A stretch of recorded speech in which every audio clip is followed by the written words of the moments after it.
আসসালামু আলাইকুম। জাতিসংঘ পশ্চিমাদের কতটা তুলবিবাহক হিসেবে কাজ করে সে কথা আমরা সবাই জানি, নতুন করে কিছু বলার নেই। কিন্তু এই মুহূর্তে যুক্তরাষ্ট্রের এজেন্ডা বাস্তবায়নে বৈশ্বিক এই সংস্থা বাংলাদেশকে কতটা নগ্নরূপে ব্যবহার করছে তার স্বরূপ তারা নিজেরাই উন্মোচন করছে। বৈশ্বিক এই সংস্থার বাংলাদেশস্থ আবাসিক প্রতিনিধি গোয়েন লুইস, তিনি বুধবার সাংবাদিকদের একটি সংগঠন রিক্যাপের অনুষ্ঠানে যে মন্তব্য করেছেন তা তাদের শুধু নগ্ন রূপই উপস্থাপন করেনি আমাদের সামনে, আমাদের কাছে বেশ চমকপ্রদ মনে হয়েছে।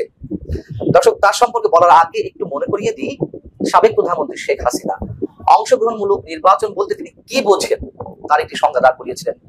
2024-এর 7 জানুয়ারি নির্বাচনের আগে যখন বিএনপি নির্বাচন বয়কট করলো, অন্যান্য সব দল রাজনৈতিক দলগুলো বয়কট করা শুরু করলো, যখন আমি আর ডামি নির্বাচনের সব ধরনের প্রস্তুতি সম্পন্ন করেছেন শেখ হাসিনা, তখন অংশগ্রহণমূলক নির্বাচন আদৌ হবে কিনা এই প্রশ্নের জবাবে, সাংবাদিকদের প্রশ্নের জবাবে শেখ হাসিনা যে মন্তব্য করেছেন তা ছিল এরকম: আমার কাছে অংশগ্রহণমূলক নির্বাচন মানে জনগণের অংশগ্রহণ, জনগণ তো ভোটে অংশগ্রহণ করছেই, নির্বাচনগুলো তো ভোট দিচ্ছে, অতএব সেটি অংশগ্রহণমূলক নির্বাচন। কোন রাজনৈতিক দল কারা অংশগ্রহণ করলো না করলো এটি মুখ্য বিষয় নয়। এরপরে আরো একটি অনুষ্ঠানে সাবেক প্রধানমন্ত্রী শেখ হাসিনা মন্তব্য করেছিলেন যে অবাধ নিরপেক্ষ নির্বাচন এই বিষয়ে যেন কেউ তাকে জ্ঞান দিতে না যায়। এই কথাগুলো এই কারণেই মনে করিয়ে দিলাম যে জাতিসংঘ বাংলাদেশের আগামী নির্বাচন নিয়ে এখন শেখ হাসিনার সেই কথাগুলোকেই সমর্থন করছে। জাতিসংঘের আবাসিক প্রতিনিধি গোয়েন লুইস ঠিক হুবহু শেখ হাসিনার বক্তব্যটাই তিনি নিজের মুখে পুনর্ব্যক্ত করছেন। গোয়েন লুইসের কাছে সাংবাদিকদের প্রশ্ন ছিল যে আগামী নির্বাচন কতটা অংশগ্রহণমূলক হবে, আপনাদের প্রত্যাশা কেমন? তিনি তখন বলছেন, অন্তর্ভুক্তিমূলক নির্বাচন মানে সব রাজনৈতিক দলের অংশগ্রহণ নয়। জাতিসংঘের সংজ্ঞা মতে তিনি জাতিসংঘের সংজ্ঞাটাও দেওয়ার চেষ্টা করছেন, সমাজের সব শ্রেণী পেশার মানুষের অংশগ্রহণকেই অংশগ্রহণমূলক নির্বাচন বলা হয়। কি অদ্ভুত, কি অসাধারণ! তখন যে নির্বাচন অনুষ্ঠিত হয়েছিল বিএনপি ছাড়া অন্য দল ছাড়া, আওয়ামী লীগের যে আমি দামি মার্কা নির্বাচন অনুষ্ঠিত হয়েছিল, তখন জাতিসংঘ কি বিবৃতি দিয়েছিল, যুক্তরাষ্ট্র, ইউরোপীয় ইউনিয়ন, যুক্তরাজ্য কি বিবৃতি দিয়েছিল সেটাও একটু আপনাদের মনে করিয়ে দিই। বিবৃতিগুলোতে উল্লেখ ছিল বিরোধী রাজনৈতিক কর্মীদের উপর দমন পীড়ন বন্ধ, সব দলের অংশগ্রহণ নির্বাচন অনুষ্ঠান এবং স্বাধীন মত প্রকাশে সরকারের প্রতি আহ্বান জানানো হচ্ছে। এটি নির্বাচনের পরে নয়, আগে। পরেও এই ধরনের মন্তব্য তারা করেছে বিভিন্ন ধরনের বিবৃতিতে। এখন গোয়েন লুইসরা জাতিসংঘ, যুক্তরাষ্ট্র, ইউরোপীয় ইউনিয়নের মতন সংস্থাগুলো তারা তাদের মতো করে বক্তব্য প্রচার করছে। যেহেতু এখন শেখ হাসিনা নেই, তখন যেভাবে গণতন্ত্রের সবক দিত, শেখ হাসিনাকে হটানো দরকার ছিল, শেখ হাসিনার মাধ্যমে তাদের এজেন্ডাগুলো বাস্তবায়ন হচ্ছিল না, এটা তো সত্য কথা। শেখ হাসিনা গণতন্ত্র গলার টিপে ধরুক আর বাক স্বাধীনতার হরণ করুক, যাই করুক না কেন, এখন তো স্পষ্ট হচ্ছে যে পশ্চিমা এজেন্ডাগুলো তিনি বাস্তবায়ন করতে চাননি। অনেকে অভিযোগ থাকতে পারে ভারতকে অনেক কিছু দিয়েছে, সেটাই শেখ হাসিনা নিজে উল্লেখ করেছেন।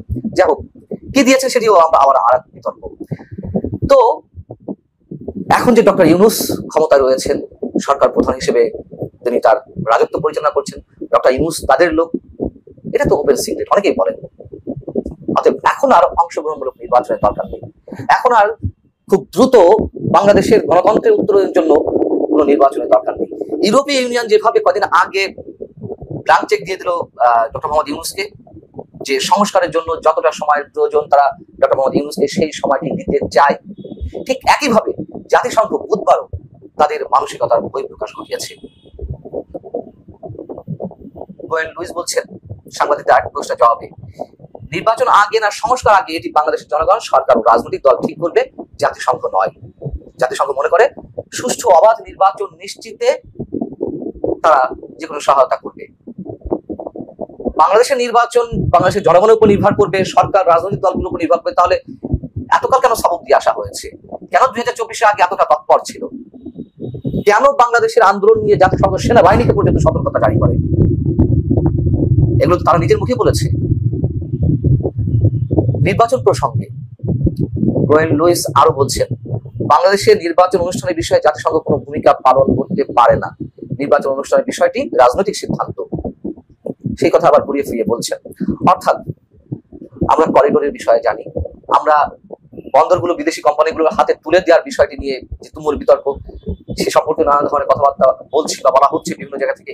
এবং গোয়েন লুইসের এই বক্তব্যের মধ্য দিয়ে আবারও প্রমাণিত হলো সরকার এখনো পর্যন্ত করিডোর কিংবা বন্দর ইস্যুতে অথবা পশ্চিমাদের যে বিভিন্ন ধরনের এজেন্ডা রয়েছে সেগুলো বাস্তবায়নের ক্ষেত্রে এখনো পর্যন্ত পিছপা হয়নি।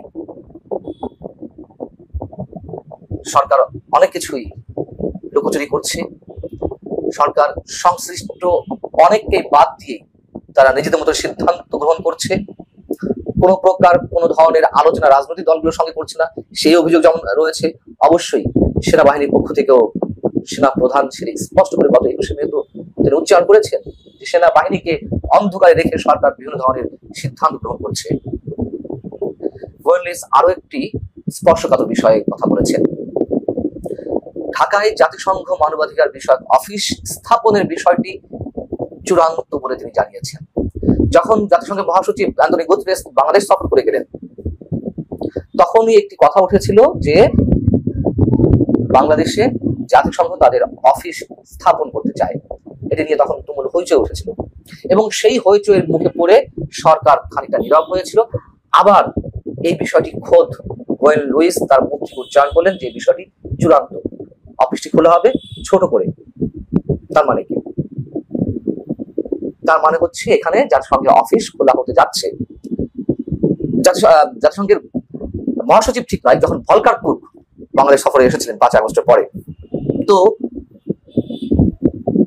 কেন তখন আপত্তি উঠেছিল? এটা ওপেন সিক্রেট। জাতিসংঘের অফিসগুলো বিভিন্ন দেশে খোলা হয় তখনই যখন ওই দেশগুলো যুদ্ধ বিধ্বস্ত হয়, অথবা সহজ করে বললে যুদ্ধ বিধ্বস্ত দেশগুলোতেই জাতিসংঘের অফিস খোলা হয় বিভিন্ন এজেন্ডা নিয়ে। তাদের তো একটা সুর থাকেই যে যুদ্ধ বিধ্বস্ত দেশগুলোতে তারা যে অসহায় অমানবিক অবস্থায় থাকা মানুষগুলো তাদেরকে হেল্প করতে চাই, তাদের অফিস করতে হবে এবং সেইগুলো স্থাপনের মাধ্যমে পশ্চিমাদের বিভিন্ন এজেন্ডা অযাচিতভাবে জাতিসংঘ বাস্তবায়ন করে ওই দেশগুলোতে বিভিন্ন অজুহাতে। বাংলাদেশ কি এখন যুদ্ধ বিধ্বস্ত অবস্থায় রয়েছে? যদিও যুদ্ধের কথা আমাদের প্রধান উপদেষ্টা থেকে শুরু করে সরকারের পারিষদ বর্গের অনেকেই তারা যুদ্ধ যুদ্ধ বলে গলা ফাটিয়ে দিচ্ছে। যুদ্ধ অবস্থা দেশ রয়েছে, কোন যুদ্ধ তারা চান, কিসের জন্য বারবার যুদ্ধের কথা বলছেন, সেগুলো আমরা অনুমান করতে পারি। এবং এটি একটা আরেকটার সঙ্গে জড়িত খুব স্পষ্ট ভাবে, নির্বাচন এবং যুদ্ধ। পশ্চিমারা তাদের এজেন্ডা থেকে সরেনি। পশ্চিমাদের এজেন্ডা বাস্তবায়নের ক্ষেত্রে সরকারও এখনো পর্যন্ত পিছপা হয়নি। গোয়েন লুইসের বক্তব্যের সামগ্রিকভাবে এটি স্পষ্ট হয়ে উঠেছে।